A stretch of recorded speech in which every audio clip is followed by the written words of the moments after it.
start by saying that this is what he does. He tries to elevate himself just like geographically so that he can seem taller, better than me. Taller. Like experts will study this and say that you're like, what are you doing? You're like peacocking right now. It's only because you wear heels the whole time and I'm Look what I did for you today. What is the moment that you realised you and Taylor were actually friends?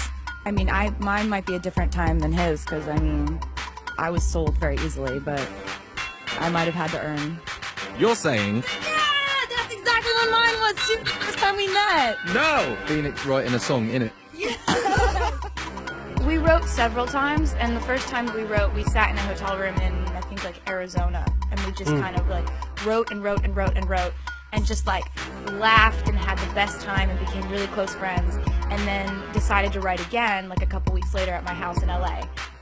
Taylor, as a musician, as a person, and as an entity, is one of the biggest exports from the United States of America. So to have her seal of approval, enough to take me on tour for 6 months, was you know, instrumental to me breaking the States. If someone has aims, dreams and aspirations to become a superstar, she'd be the best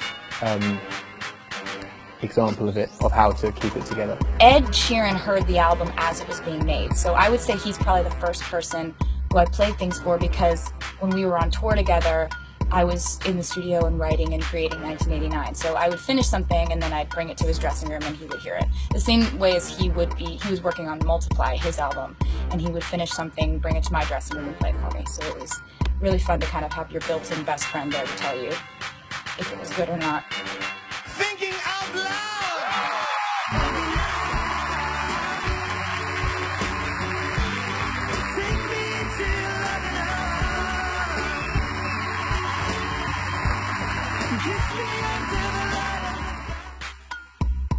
I've never been able to write love songs the way that Ed does. He writes the sweetest, most like intimate, tender love songs that are so open, and I've never been able to be happy and write songs about being happy. And he does it so well. So that song, I think, is the most envious I've ever been with his music. Just like, how do you channel that so easily? You're so happy and you're translating it so well. Just gonna inhale some air, you know? Oh, I just had a gust of wind. I'm cool. Ed's American accent is my favorite thing. Can I have a burger? Can I have a burger? I had some air and I don't know. I like lettuce. I like lettuce. Talking of Americans, did you date Taylor Swift? No, I went on There we tour go, with Taylor cleared up. Swift. I went on tour with I know, Taylor because there's Swift. so many rumours, like, no one believes what the reason Have you ever anyway, but- romantically kissed Taylor Swift? No, Would you? no. I'll just say that she was a great wingman last year. Nice. Oh, that's nice.